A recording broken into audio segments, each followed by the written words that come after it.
بسم اللہ الرحمن الرحیم۔ السلام علیکم ناظرین، آپ سب کو پاکستان کے بنیادی قوانین کے اس چینل میں خوش آمدید۔ امید ہے کہ آپ سب خیر و عافیت سے ہوں گے۔ ناظرین، اس ویڈیو میں ہم اسٹامپ فروشی کے قوانین کے بارے میں جانیں گے۔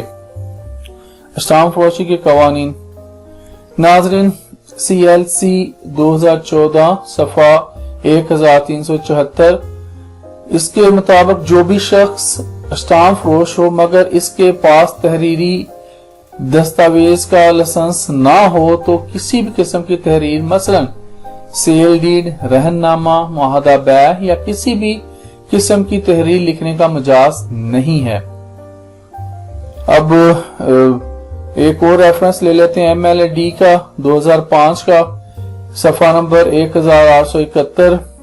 اسٹامپ فروشی کا رجسٹر پرائیویٹ دستاویز نہیں ہے بلکہ پبلک ڈاکومنٹ یعنی کہ سرکاری دستاویز ہے اور عدالت میں بطور ثبوت پیش کیا جا سکتا ہے۔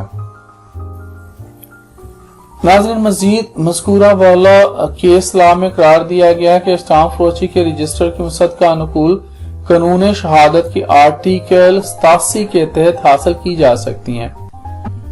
اگر مزید آپ تفصیلات جاننا چاہیں اس بارے میں تو ضابطہ دیوانی جس کو سیول پروسیجر کوڈ کہا جاتا ہے اس کا آرڈر ہے 41 اور رول جو ہے 27 آپ دیکھ سکتے ہیں، پڑھ سکتے ہیں، اس سے آپ کو مزید معلومات مل جائیں گی۔